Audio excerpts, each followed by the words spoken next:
Sobriety changed my life for the good. I had to hit bottom, and I'm so grateful I did. I really feel that I would not be alive today had I not quit drinking.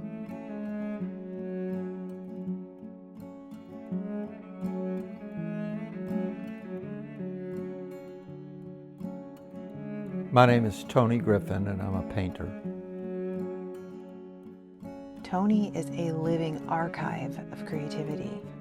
Sitting with him in his home, it became clear to me that he's doing exactly what he was born to do. I don't remember the first painting I sold. I should. That's a big deal. I should. It was probably when I was a kid. I used to draw on my dad's farm. I had a show of my drawings on the steps of the courthouse. I was maybe 10, and I wore a little beret because I thought that's what artists did.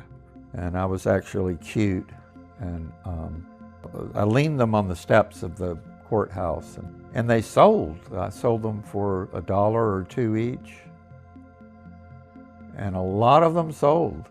It was probably friends, just trying to help a cute little kid out, or I don't remember, but it was fun. I always like to tell this story because, in elementary school, you know how you take a field trip, you get in a school bus and go somewhere? One day we were taken to Reynolda House in Winston-Salem, North Carolina. And I remember seeing a little Andrew Wyeth sketch of a farm house and a little pond. And I absolutely loved it. I related to it. It turned my lights on. It's real small, it's a sketch. It's not a very finished, which is another thing that appealed to me because it seemed doable. When I went to high school in Italy, I saw the great religious paintings. Well, I didn't know Jesus and I didn't know St. Peter, but I knew those barns and I knew the ponds. And it struck me, and I remember thinking, I'd like to do that. In the beginning, I was attracted to artist drawings, Michelangelo's drawings, or all the Italian Renaissance guys, because it seemed to say more about them to me. They were often sketches. And I mean, of course, I admired the great masterpieces, but I was particularly attracted to their drawings.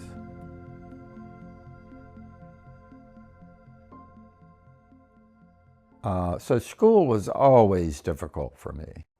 I really think I had learning disabilities. I would have to read the same paragraphs over and over to grasp the ideas. It was just extremely hard for me to make passing grades. I felt dumb. I had an English teacher who was a photography teacher, and I fell in love with photography. I began carrying a camera everywhere I went. I spent far too much time in the darkroom developing film and prints when I should have been studying. It was just fascinating to me that you could take an image and manipulate it any way you want. I just love looking at things. It was a long time before I really found myself, if I have. The one thing I noticed about all the artists who I looked up to, common denominator is that they all worked hard. And it was a very seductive life to me. I thought, I want this. Well, I like those hours when the world hasn't started. It's a time when I kind of meditate and sit quietly, listen to the birds. It's a special time for me. Yeah, I'm usually excited about getting up, because I get to go to my painting, and it's exciting. I love the sensations I get while I'm working. When I'm not working, I become restless, and I find that restless condition is only curable by working. It's just what works for me. I mean, I try to keep it real simple and not analyze it. I'm happy when I'm working. It's that simple.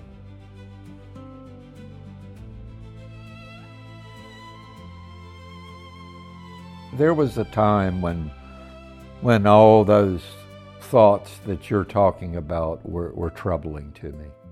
The meaning of all of these existential questions, and those things used to trouble me.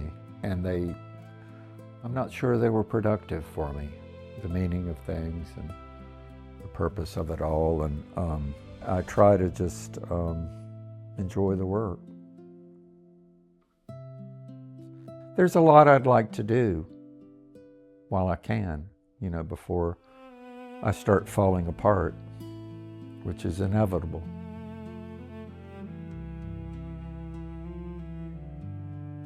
Alcohol and sobriety has had a big role in my life. I think alcohol controlled me. It took a grip on me early on. I can remember my first drinks of alcohol. It just seemed magical. Suddenly I felt like I belonged. I was comfortable with everybody. And I used it for a long time. I feel like I lost maybe half my life to drinking. And when I did sober up, thank God, I almost felt like I had to make up some time. I think I was a late bloomer because of alcohol.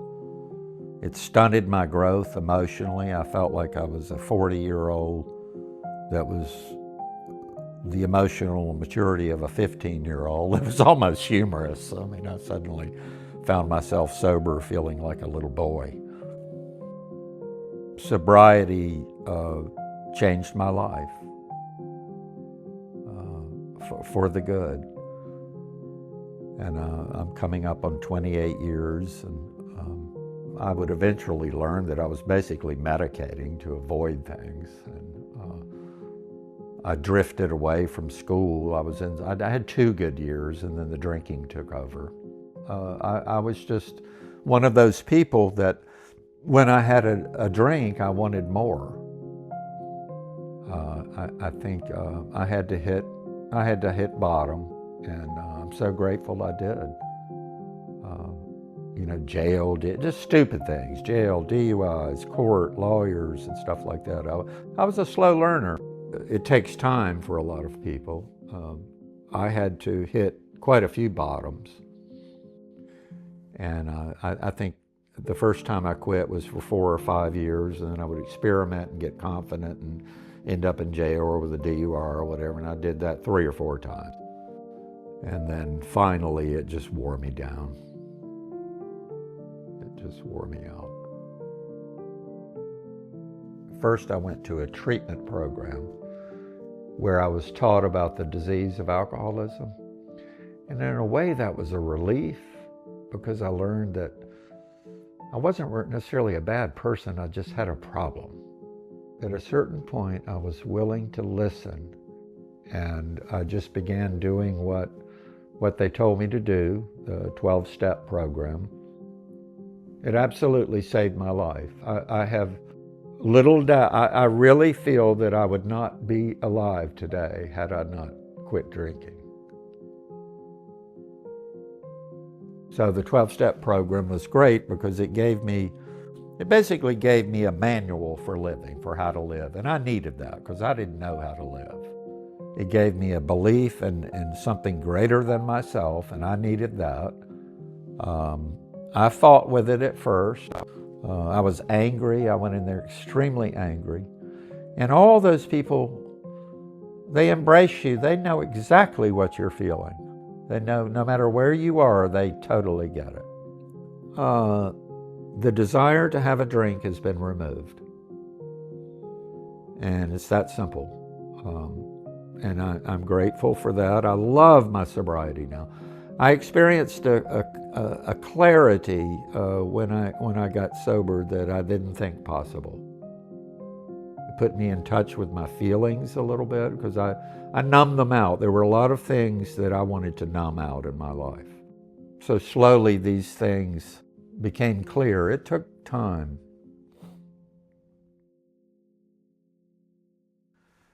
I had a teacher named Lou Sloan who, when I told him I was moving back to the South, he just said to me, he said, to just go paint your life. And that really resonated with me, because I was struggling with what to paint, how to be original. That's what I'm doing. There's endless inspiration there.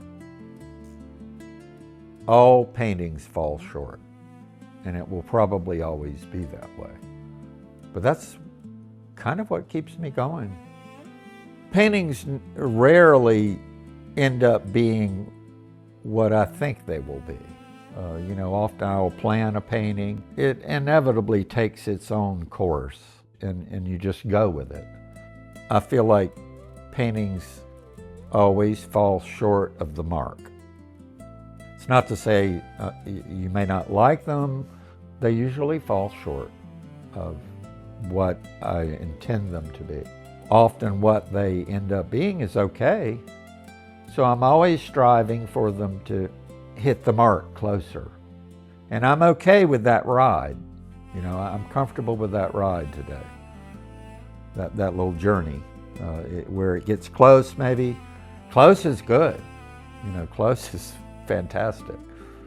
But today I can enjoy that process of just working towards that. Today I'm happy just with the process of painting, of working.